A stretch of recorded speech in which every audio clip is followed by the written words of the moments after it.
Good morning, everyone. Our Bibles, like you turn me to Proverbs chapter 18, verse 24. That's Proverbs chapter 18, verse 24. And I should tell you I'm reading from the English Standard Version of the Bible. And again, the scripture is Proverbs chapter 18, verse 24. Will you ever please say amen? Proverbs chapter 18, verse 24 reads as follows. A man of many companions may come to ruin, but there is a friend who sticks closer than a brother. I want to title this lesson, A True Friend. A True Friend. Okay? So let's talk a little bit about our book today. Now, the book of Proverbs is written and authored by King Solomon. Now, King Solomon was, of course, the king of David and the king of Israel at one point. The book of Proverbs is one of the 39 books of the Old Testament. Now, and King Solomon was also the one who asked God for wisdom. Okay? Now, I went to all my social medias. Since talking about friends, I went to all my social medias and I took down different numbers that I had when I looked. So I went to Facebook and I had 509 friends. I went over to Instagram and I had 144 followers, and I had 256 following. And I went to Twitter and I had 54 followers, and I had following. I was following 47. All right. So I went to all these social medias, right? Because they say these are all your friends and things like that, right? I went through all of them, looked at them, and I said, "Wow, that's a big number." I said, that's the big number right there. But that's going to come back at the end. Watch. Why I said that's going to come back at the end. Just wait. All right. Now, as Christians, God is not only a true friend, but he is the best friend to have in times of trouble. You see, God is a true friend to his people, you know. And in the midst of our battles, God is the best friend to have in the midst of our battles, right? Because God is our friends within our ups and our downs. All right. Now let's put a point in that right quick. Now if you read the book of Job, it tells us that we will have days filled with trouble. Man, boy, woman, a few days in those days of trouble. Right. So what I'm saying is that you're going to have people. Everybody won't be with you when you're in the valley. All right. Not everybody's going to be by your side in the valley. See, and it's interesting, you know. But when you're on the mountaintop, you're going to have everybody by your side, right? As long as things are going good, everybody's going to be with you. You're going to have a whole crowd. But as soon as things take a turn for the worse, they're getting out of there. They're going to slide. Slide means get out of there for those who don't know. Yeah. You're going to get out of there, all right? But I'm telling you, Jesus is someone who will stick by you through thick and thin. Yeah. On the mountaintop and in the valley, he'll stick by you. Yeah. And you can't say that for everybody. Not just family, but friends. You can't say that for everybody. But God, in the scripture, it tells us in Proverbs chapter 18, he sticks closer than a brother. All right? And the twisters and storms of life, we need a friend like Jesus. Like I said, we're going to face some things in our lives. And if you haven't faced anything in your life, keep on living. You know, somebody has our back. You hope y'all know that somebody has our back. And he will stand with us on the mountaintop and in the valley. He will stand with us. All right? Now, we as Christians have the ultimate friend within Jesus. We have the ultimate friend in Jesus. You know, everybody, like I said, everybody won't stand by you, you know. They'll turn it back on you. You know, it's interesting. Some of them, how do I put it? They'll have a tissue in one hand and a knife in the other. All right? Yeah. You're going to deal with that on this Christian journey. You're going to have people who have a knife in one hand, tissue in another. The knives represents to stab you in the back, and the tissue is representation of to wipe your tears. Yeah. All right. Now think about who your best friend is. I want everybody to do this exercise at home. Think about who your best friend was in high school. I know that's far back for a lot of y'all. Think about who your best friend was in high school. All right. Now, for some of us, they may still be our friends. Some of them may not be. All right. And and over time you fall out with people. You lose contact with people. So, it may be because of disagreement or a falling out. Y'all know some friendships breaks up over the smallest of things. It's a man, it's a woman, it's money, different things like that can break up friendships, right? And it may be the moving or circumstances out of your control, like moving away or something like that. You lost contact with them that way. But I'm here to tell you that there's a friend, and I'm going to tell you about two friends I have. One friend I had, we talk every day. He calls my phone every day. Literally, I can time it. And we talk about literally everything. If you think about it, we can talk about everything, right? And then there's another friend I have where we don't talk so much anymore because of, different ideals, different views, right? Right? And that's how it's going to happen. That's how it's going to be sometimes in our lives, and it's interesting. Some friends I thought would stay, left. And some friends I thought that would leave, stayed. And it's going to be like that sometimes, church. It's going to be like that sometimes, But as I say is that we can, we as Christians have somebody like Jesus who's a friend to us. We have somebody like Jesus as a friend to us, And there are those folks who, like I said, we ain't close to them no more. Friends will come and go in our lives. And like a revolving door. You ever see a revolving door? They come in and out, in and out, in and out. Some friends are here for a lifetime, and some friends are only here for a season. But God is a friend that will be here for a lifetime. And God is and should be one of those friends God is and one of those friends that will be here for a lifetime, everyone. He will. Because the Bible says He never leave you nor forsake you. He'll never leave you nor forsake you. All right? As Christians, we have to be careful of our friends. We have to be careful of the circle of friends we have, everybody. I want to also say this, is that don't get upset when we ask God to remove and replace, and then some of our so-called friends disappear. Amen. Don't get mad, because that's what you prayed. You say, God, remove my enemies, and then your friends stop calling, your friends stop texting. You prayed that prayer. You prayed that prayer, everybody.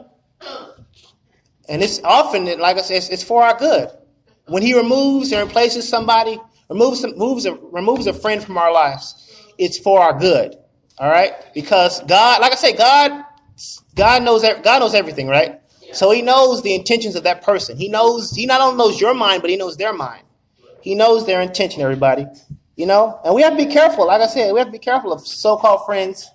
Another one we have to be careful of is so-called friends who bathe in gossip and mess. All right? Now let me break that. Let me put a point in that real quick. I know y'all, you might have a friend, some friends, they use gossip as a bonding tool. What does that mean? Well, thank you. They use gossiping as a bonding tool. They get around each other and they gossip and they, this person doing this person doing that. As Christians, that shouldn't be us. We shouldn't get around each other and gossip about each other. Because I'm going to tell you something.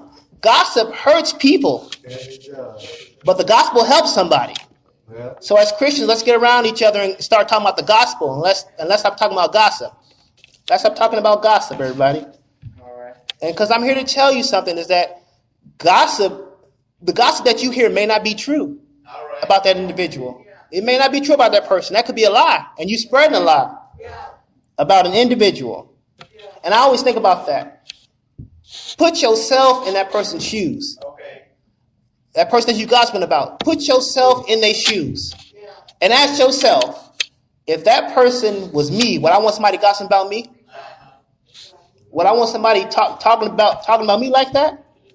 And then think about that. All right. Now we have to be, like I said, we have to be careful of the friends that we have, And I'm gonna tell you something about those friends who play in gossip and mess too. You got them. So I know. I ain't gonna ask somebody to raise their hand. You got friends that play in gossip and mess. And if you told them, if you were going through something, if you told them, it'd be all over the world. Yeah. It'd be on Fox News. It'd be on CNN. It'd be on the Huffington Post. It'd be everywhere. I know it. Yeah. I know it. And like I said, it would spread like wildfire. If you noticed that recently, California had those wildfires. It was everywhere. That's how gossip spread. That's how the gossip spread. If you told somebody, it spread like wildfire. Everybody know your business. And then, like I say, people wonder why and I know something else. People wonder why everybody know your business. Well, you the one telling it. And that leads me to my next point. There are things that we, as a friend, if we talk to God about something, it's between us and God. You vent to Facebook, you vent to Twitter, you vent to Instagram. See, I knew it'd come back up. See, I told you it'd come back up. You vent to all these social medias and wonder why everybody know your business. Wonder why everybody know what's going on. And you got that one person in the comments saying, you don't need him, you don't need her. I know y'all see it. Y'all got that one person in the comments. But I'm saying that when you talk to God in prayer, it's between you and him. You have to worry about it leaking out, right? I know a lot of us got skeletons in our closet, and if it was revealed, we'd be shocked. Some of us got whole bodies in our closet, but I ain't saying nothing about that. I'm saying that whole bodies, I'm telling you, but I'm saying that when we talk to God about it, it's between us and him. And God can keep a secret. We can't. God can keep a secret, but we can't. All right? It don't matter how close we are with that person who bathed in gospel mess. It don't matter how close we are. They're going to tell it. You see, God is the type of friend that we can go to about anything. Anything that you need help with, go to God. Anything. And when we talk to God, like I said, it's between us and him. We don't have to worry about it leaking everywhere, everybody. We don't have to worry about it leaking. It's between us and him. We don't have to worry about it when we take it to him. Because you're saying, I can't handle this. As my friend, God, see, that's a good friend. Somebody who not only listens to what you're saying, right? But he also encourages us too. Through his word. He says, keep on going. Keep on going, all right? So, like I said, he encourages us, but he also listens to what we have to say, And so we have to be careful of fake friends who play both sides, all right? You have people in your circle that play both sides, everybody. They'll say, they'll go back and forth. Well, she said this and he said this, and back and forth, try to pitch y'all against each other. But, what I'm saying that even though those people try to divide us, God brings us together. Think about it. I'm going to think about this way. And I know I think about this way. I'm going to break it down this way. Those people that you have in your circle, they say, well, this person said this person, they play both sides, But God, what brings us together, he brings together through his word. That's why we all here, right? For his word. And that's what brings us together as friends. It brings us closer to each other. And so while they're trying to tear us apart, God is bringing us together. That's the kind of friend that we need. Somebody who can bring us together and not tear us apart and tear us down. Okay, let's talk about relationships, right? All right. Now, before you can have a relationship, you have to have a friendship. And this is the one thing I get so peed off about with this generation. My generation, not you all, my generation, right? Because here's how it goes. You meet a guy, you meet a girl. Y'all start talking to each other. Relationship, baby. Then you complain on Facebook. Let me say it again. You meet a guy, you meet a girl. Relationship, complain on Facebook when it goes wrong. All right? When you didn't get to know the person at the beginning, you didn't get to know what kind of person they were, who they were. You just bypassed the friendship. And that's why some relationships are failing, because you bypass the friendship and jump into the relationship. That's what makes me upset about this generation. I'm just saying. That's what upsets me about this generation is that that's why some relationships are failing. We have so many parents, absentee fathers and mothers. It's because they don't get to know each other first. You just meet him because he looks good, or because he has 1,000 likes, or because you get all caught up on the inside that you lose sight of the outside. I mean, you get caught up on the outside and you lose sight of the inside. Got to fix stuff, didn't I? All right, you lose sight of that, right? Because he has 1,000 likes, because he's this, that. And I always tell mothers this. I'm gonna say this. I'm gonna say this, and it might be controversial, but I'm gonna say it. I'm gonna say it anyway. If the daddy didn't take care of the first batch, what make you think he's gonna take care of the second batch? There, I said it. I said it. I'm sorry. I said it. I'm sorry. I said it. You know, and like I said, it's not no friendship involved. That's the point I wanted to make. And before we can have a relationship, we have to have a friendship. You have to know the person. You know, and you know, like I said, we wonder why it don't work out. And then the funny thing about it is that the part where you complain to God. You say, God, why did you put me in this situation? God, why did you do this? Why did you do that? God didn't do that. God was the one telling you no. But oftentimes we say go, and God says no. Doing things our way, and then we vent to Facebook, we vent to Twitter, we vent to everybody. Like I said, and then wonder why everybody know your business. But some friendships have fallen apart. Like I said, we can really lose sight. We really lose sight of that. You know, if we had just got to know the person, like I said, and see as Christians, I'm gonna tie this in and watch this. As Christians, we know who Jesus is. Yeah, we do. We know who Jesus is, right? Yeah. So we know him because if we read his word, we find out who he is. And we don't know who he is. By reading his word, we find out who Jesus is. You know, as Christians, we have, like I said, as Christians, we have a friend in Jesus. We have a friend in Jesus. You know, we have somebody in Jesus who's there for us, who has our back. I watch a lot of those cop shows, SVU and stuff, right? So, you know, every time they go into a crime scene, they have backup. You know, they say, be my backup, you know, like Olivia and Finn. Olivia will tell Finn, be my backup, you know, back me up. Well, that's what God is to you. He'll back you up. He's a friend that'll back you up. Because let me break it down this way. The crime scene is your problem, all right? That's where all the chaos is at. You are Olivia, I guess, in the situation. And God is Finn. And so God going to have you covered, right? He's going to have you covered when you go in that crime scene. And we need that because, like I said, we're going to face a lot of crime scenes in our lives. We're going to face a lot of crime scenes in our lives, right? And so and as Christians, we need to be good friends, and we need to have good friends, everybody.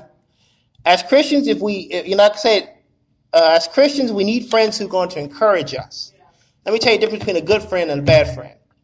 A good friend wouldn't encourage you to drink and drive. A good friend wouldn't leave their RV on your parking lot. That's right. I'm just saying. Think of what kind of friend are you? You wouldn't leave your RV on your parking lot. You wouldn't take your friend drink and drive. A good friend directs you in the right way. And who does that? God. God directs us in the right way, right? A friend, you know, like I said, our real friend looks out for us and encourages us. God is the kind of friend that looks out for us in our battles. God is the kind of friend that encourages us in our battles. And don't let so-called friends try to peer pressure you and do something wrong. I always say this, but I read this article in court cases one time where if you do a crime and you with somebody, even though you didn't pull the trigger, you're still going to jail. You're an accessory to murder, right? So be careful who you hang around with, right? Because some of the things that your friends are doing might rub off on you, right? And so as Christians, the things that they're doing shouldn't rub off on you. The things that you do should rub off on them. All right? So we have to be the type of friends that be good friends, everybody. Be good friends, right?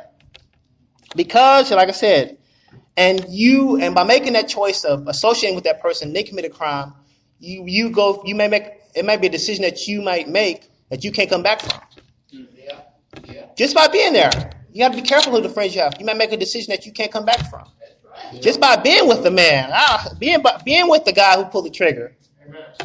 He was your cousin. He was whatever. And I'm not just talking about friends. I hope y'all know I'm talking about family too. Family as well. By being in the car when they doing something wrong, they're going to hold you accountable too. The judge going to hold you accountable just like the judge going to hold you accountable if the other person loses their life. He's going to hold them accountable. So be careful of friends like I said, you have to be careful of who we associate with, who we talk to. All right? As Christians, like I said, we have to be careful of toxic friends. All right? We have toxic friends in our lives, you know?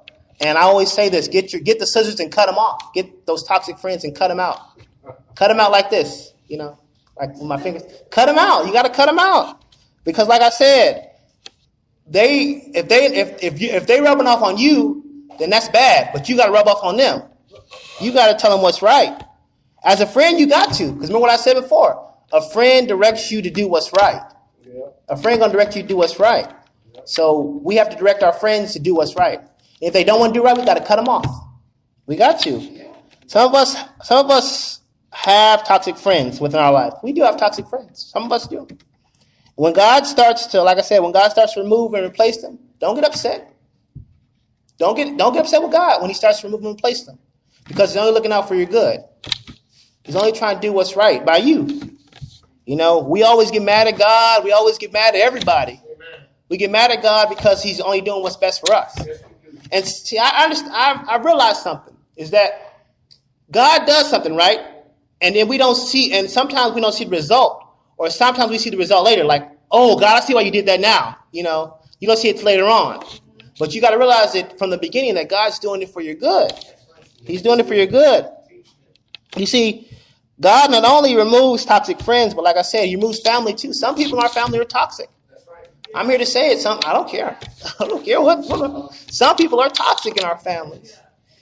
Like I said, I said before, some people don't like that we are moral compass in our family. Some people don't like that we're the religious one in our family. Some people don't like that you got a degree. Some people don't like that. They hate you because of it.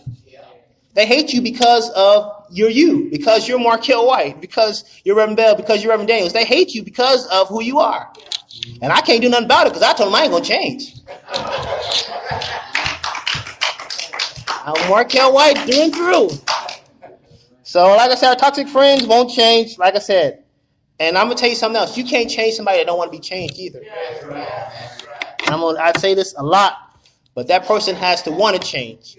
I talked about this earlier in Sunday school. I said there are mothers and grandmothers and who out there and they kids or their grandkids out there in the streets, and they trying to get them to change them.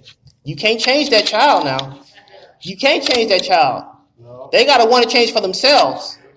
They got to want to change for themselves. Don't beat yourself up because you've done the best you could as a parent. The Bible says train a child in the way they should go, and they won't depart from you. All right, and you train them up the way they're supposed to, right? You've done your part. Now it's on them to make the choice. All right? Be careful of toxic friends who act as true friends. You know, you ever like they wear a disguise. Like Reverend Bell talked about a long time ago. It was a sermon he preached a long time ago about masks, and he said that people wear a mask sometimes, right? Well, some people wear a mask to mask themselves as true friends. They'll play both sides and they'll throw the rock and hide the hand. That's what the old folks used to say. They throw the rock and hide the hand, y'all. All right? I'm serious. Some people will. They will. All right?